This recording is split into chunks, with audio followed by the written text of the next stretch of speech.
Elon Musk arrived at a small community school in Texas unannounced, dressed casually, blending almost unnoticed with the staff and parents milling around. The school was modest, its walls adorned with colorful murals and charts, and the chatter of children echoed through the hallways. Yet something felt off. In one classroom, he noticed rows of children sitting silently, heads bowed, eyes glued to the glowing screens of tablets and laptops.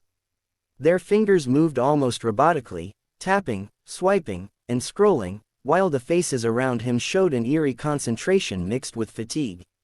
It was the kind of attention that had no joy in it, no sparkle of curiosity, only the cold, constant pull of digital stimulation.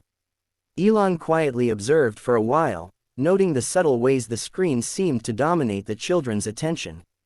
A girl tried to raise her hand, but when the teacher called on her, she only half smiled and went back to her game. A boy nudged his neighbor to show him a drawing he had made on paper, but the other boy barely glanced up, his focus glued to the tablet. Elon felt a pang of sadness. The human warmth, the small connections that usually bloomed in classrooms, seemed dimmed, almost forgotten. When recess came, the children filed out to the playground. Elon followed, not as a celebrity, but as an observer seeking to understand. The playground was alive with laughter, but only from a few. Most kids remained huddled over their devices, even outside in the sunlight. Elon sighed quietly. Technology had brought incredible things to the world, but here, he saw its silent cost: the slow erosion of attention, imagination, and simple human connection. He decided to approach them directly. Sitting on a low bench near the swings, he called out softly, "Hey, everyone, can I show you something?" The children glanced up, curiosity flickering, though tentative at first. "Do you know what screens are secretly doing to your brain?" he asked. Some shrugged, some blinked at him with confusion. "They can teach you amazing things," he said, "but they can also make you forget to notice the world around you. The sky, the wind, the sound of a bird, or even a friend sitting next to you, all of these are treasures too." The children shifted, intrigued by this stranger who spoke of birds and treasures as if they were just as important as the games on their screens. Elon reached into a bag he had brought and pulled out small kits for each child: tiny notebooks, seed packets, colored pencils, and puzzle pieces. "Today, we're going to do something together that a screen cannot do," he said. "We're going to plant seeds and grow something real."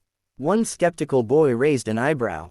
"Just a seed?" he asked. "Yeah," Elon replied with a gentle smile, "but sometimes, the smallest things can teach us the biggest lessons." He guided the children to a small patch of soil near the playground and showed them how to carefully plant seeds in little containers. He encouraged them to touch the soil, feel its texture, notice its smell, and imagine the life waiting to grow beneath their fingers. As they worked, the children began to talk, not about games, not about videos, but about life. One girl asked, "Will the seed really grow into a plant?" Elon nodded. "It will, but only if you care for it. If you water it, give it sunlight, and be patient, it will grow. Life is like that too. Your mind, your friendships, and your creativity all need attention and care." The boy who had been skeptical earlier looked at his small container, and a shy smile appeared. For the first time in weeks, the classroom rules of screens and schedules gave way to curiosity and wonder. The teacher, watching from a distance, felt a lump in her throat. "They needed this," she whispered to another staff member. "Not just the children, us too." She noticed how the children were helping one another, showing pride in their tiny plants, sharing water and soil, laughing together when dirt accidentally fell on hands or clothes. Elon moved among them, offering encouragement, asking questions about their drawings, the colors they chose, the shapes they imagined. His presence wasn't commanding or flashy, it was gentle, patient, and attentive, giving the children the attention they had been missing.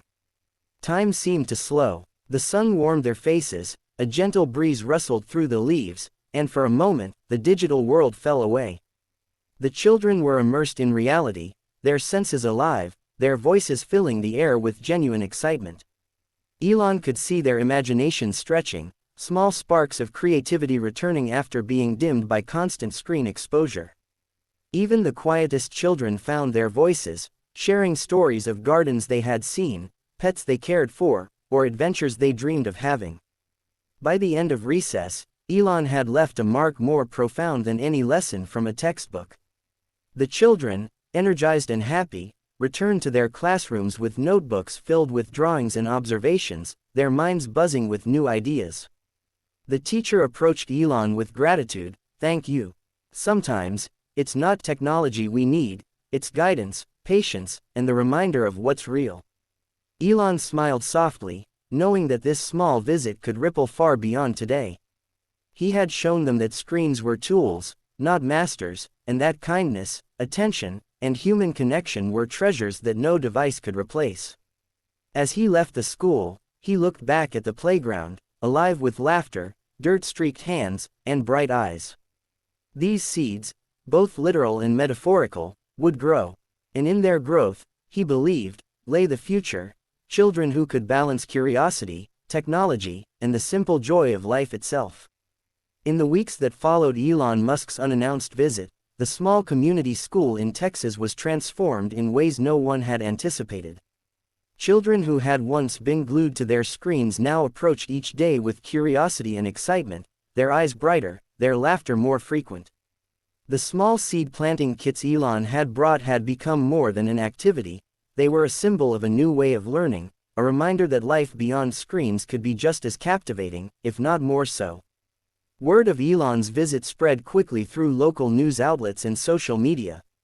Instead of boasting about his wealth or technological achievements, the focus was on his message of balance and human connection. Parents began to notice subtle changes at home.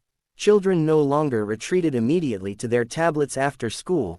Instead, they carried small notebooks to sketch, write, or record observations about the natural world. Conversations at the dinner table deepened, fueled by questions about the plants growing in their containers, the birds nesting nearby, and the small discoveries they had made in the playground garden. Encouraged by the school's progress, Elon decided to take things further. He launched a pilot initiative called Minds in Motion, a program aimed at teaching children how to harmonize technology with real-world experiences. The initiative was designed to encourage creativity, mindfulness, and human connection, rather than simply increasing screen time or coding skills. Workshops were organized where children could explore robotics with hands-on kits, build wooden models, write imaginative stories, paint murals, and plant community gardens. The idea was to show that learning could be tactile, social, and deeply fulfilling, without requiring constant digital input. Families were invited to participate alongside the children. Evening workshops encouraged parents and siblings to put away phones, tablets, and televisions, and spend time together building projects, reading aloud, or simply observing nature. Slowly, homes began to transform into spaces of conversation, collaboration, and shared curiosity. A mother confided to Elon at one of the community events, tears glistening in her eyes, "My son used to barely speak to us, always buried in his tablet. Now he tells us stories every night about the plants he's growing, the robots he's building, or the adventures he imagines. Thank you for reminding us what it feels like to connect." Elon listened quietly, humbled by the depth of the impact. "Sometimes," he said softly, "technology doesn't need to replace life. It should serve it." These children are learning that balance is a skill as important as any other. They are discovering how to use tools without letting the tools control them. As the program expanded, schools in neighboring districts asked to participate. Communities saw the value of nurturing children's minds both digitally and physically. The workshops grew to include meditation sessions to help children focus and relax, storytelling circles where imagination took the lead, and outdoor exploration trips to teach observation skills and environmental awareness. Children began documenting their findings not only on screens but in notebooks, on drawings, and even in short plays they performed for classmates and parents. Their world had widened, blending technology with tangible, meaningful experiences.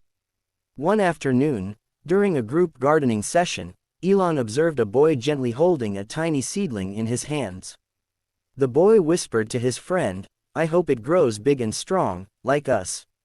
Elon smiled, seeing a connection forming between children and the living world around them. He realized that the lessons being learned were not just academic, they were lessons in empathy, responsibility, and care. Screens could teach information, but they could not teach patience or compassion. That understanding came from experiences like planting a seed, helping a friend, or simply noticing the sunlight filtering through the trees. Elon also emphasized that technology could enhance creativity when used mindfully. In the robotics workshops, children programmed machines to move in coordination with the rhythms of music, drawing inspiration from both digital and physical worlds. In art projects, they used tablets to design sketches, which they then recreated in large murals with paint, connecting digital design skills with real-world expression. The children began to see technology not as an escape, but as a partner in exploration. As the months passed, the initiative's impact became visible in unexpected ways. Children who had been shy or withdrawn began speaking confidently in front of groups. Friendships deepened as shared projects and responsibilities created bonds that no multiplayer game could replicate. Parents reported that mealtimes were now filled with laughter, storytelling, and genuine curiosity. Teachers observed increased focus and creativity in the classroom. Students were more engaged, asking thoughtful questions and collaborating with one another. One evening, Elon attended the unveiling of a mural painted by the children to celebrate the program's success. Bold colors depicted a world where screens and nature coexisted harmoniously, with children exploring forests, observing animals, building inventions, and laughing together. Across the bottom were the words the children had written themselves: "Screens can show the world, but eyes can feel it." Elon paused, moved by the simplicity and profundity of the statement. He realized that the seeds planted in that small playground had grown far beyond expectations. They were not only plants in soil, but seeds of awareness, empathy, creativity, and balance. The children were learning that the future of technology, and indeed the future of the world, depended not just on what devices could do, but on how humans used them.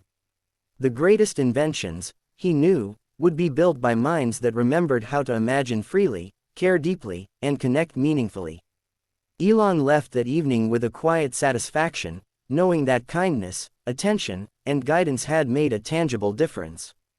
The laughter of children, the stories shared, and the tiny green shoots of plants swaying in the wind were proof that small acts could ripple into lasting change.